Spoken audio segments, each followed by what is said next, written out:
জানতে চাই যে আপনি 21শে ফেব্রুয়ারি শুক্রবার আপনি বলেছেন বাক স্বাধীনতার দোহাই দিয়ে যারা কোরআন সুন্নাহ বিরোধী কথা বলবে তাদের বিরুদ্ধে আমাদের হাতের স্বাধীনতাও চালু করে দেব।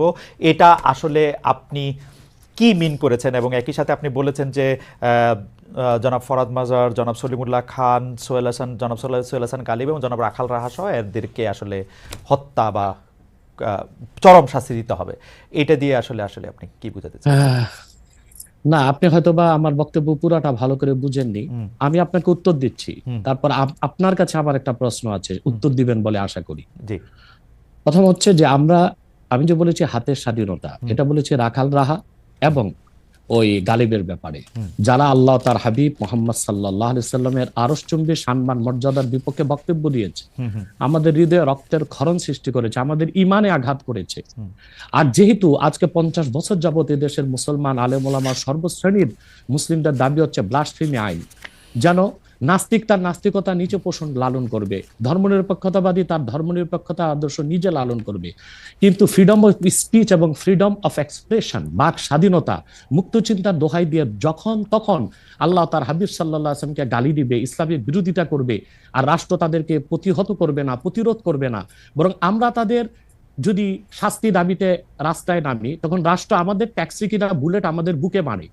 যুগের পর যুগ আমাদের দাবি আদায় হচ্ছে না, আর তারা বাক স্বাধীনতার দোহাই দিয়ে আমাদের ইমানে আঘাত করবে, তখন তো নিরুপায় হয়ে আমরা আমাদের হাতের স্বাধীনতা বাস্তবায়ন করবই।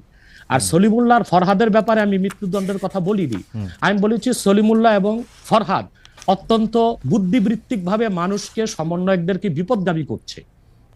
ওকে, আপনি কি আমাকে প্রশ্নটা করতে চেয়েছিলেন, সেটা কি করবেন? আমার আরেকটা প্রশ্ন রয়েছে ব্যাপারে। আপনাকে আমার প্রশ্ন যে আপনি তো এই বিষয়ে আমাকে মুখোমুখি আনলেন, কিন্তু রাখাল রাহা এবং গালেব তাদেরকে আপনি মুখোমুখি করলেন না কেন? এতদিন চলে গেল। আচ্ছা, আপনি কি এই প্রশ্নের উত্তরটি মানে প্রথম কথা হচ্ছে যে আপনাকে এই বিষয়েই শুধু না, আমরা অনেকগুলি বিষয় বুঝে নেওয়ার জন্য সেটা কথা বলেছি। আপনি একজন ইসলামী স্কলার, বিভিন্নভাবে আপনি হচ্ছেন এই বিষয়ে আপনার যে মতামত, সেই মতামত দেওয়ার জন্য অনেকে বলে থাকেন সবচেয়ে যোগ্যদের একজন, সেজন্য আপনার কাছ থেকে আমরা এটা শুনতে চেয়েছি। জনাব সোহেল হাসান গালিব এবং জনাব রাখাল রাহা তারা এখন আত্মগোপনে আছেন। আমরা শুনেছি সোহেল হাসান গালিব হচ্ছে মানে ইয়ার হেফাজতে আছেন, যাকে গ্রেফতার বলা হচ্ছে। সেই জন্য আমরা তাকে আসলে ইচ্ছা করলেও আমরা আসলে তাকে পাবো না এবং তাকে মুখোমুখি করার ব্যাপারে আমরা পারবো না। আপনাকে মুখোমুখি করার অর্থ হচ্ছে আমরা আপনার কাছে অনেক কিছু আসলে জানতে চাই এবং বুঝে নিতে চাই, যেহেতু আপনি এই বিষয়ে কথা বলার জন্য সবচেয়ে যোগ্যদের একজন বলে অনেকেই মত দিয়ে থাকেন। সেই জন্য আমি আশা করি যে আপনার প্রশ্নের উত্তর আমি দিতে পেরেছি, মানে আপনার সাথে ওনাদের তুলনা আমি করতে চাই না আর কি। হাওয়ার জনাব আব্বাসী, আমি কি আপনাকে পরবর্তী প্রশ্ন করতে পারি? আচ্ছা, আপনি বলেছেন যে আমাদের হাতের স্বাধীনতা যেহেতু আপনার এটা পালন করা হচ্ছে না, সেখানে আমাদের বলতে আপনি কাদের কথা বুঝিয়েছেন? সেটাকে আপনি হাতে তুলে নেবেন নাকি আপনি আহ্বান জানাচ্ছেন হাতের স্বাধীনতা প্রয়োগ করার ব্যাপারে? দেখুন আমাদের মধ্যে আপনিও আছেন। ওকে, কারণ আপনার নাম মহিউদ্দিন, আপনি জানেন আপনার নামের অর্থ কি? আমার নামের অর্থ আমি জানি, কিন্তু আমি আপনার মানে আপনার বক্তব্যের সাথে দ্বিমত পোষণ করেন এরকম অনেক আলেমকেও আমি চিনি আর কি। যাই হোক, সেটার ব্যাপারে আমি পরে আসছি।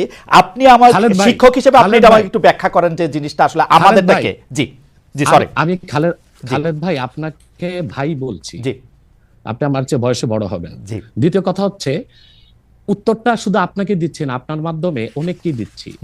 আল্লাহ তাআলা পৃথিবীর মানুষকে 3টা শ্রেণীতে ভাগ করেছেন, মুমিনুন, কাফিরুন, মুনাফিকুন। এই জন্য 3 নামে কোরআন কারিমে সূরাও এসেছে। মুমিনের নামে সূরা আল মুমিনুন, কাফিরের নামে সূরা কাফিরুন, মুনাফিকের নামে মুনাফিকুন। তার মানে বিশ্বাসী অবিশ্বাসী বর্ণচোরা।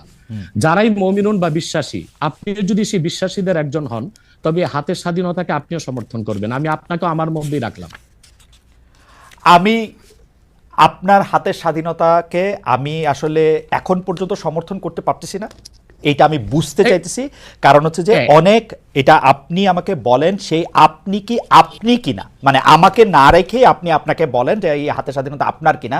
এবং পাশাপাশি আমার প্রশ্ন, বাংলাদেশে এই রকম ফতোয়া দেওয়ার আর কার অধিকার রয়েছে, বা আপনি ছাড়া আর কে এরকম বলতে পারেন? দেখুন, সেটাই বলছি। আমার থেকে আপনাকে দূরে সরাতে চাই না, কারণ আপনি মহিউদ্দিন মানে যে দিনকে জিন্দা করে। ধর্মের দিনের পুনরুদ্ধারকারী। সংস্কার।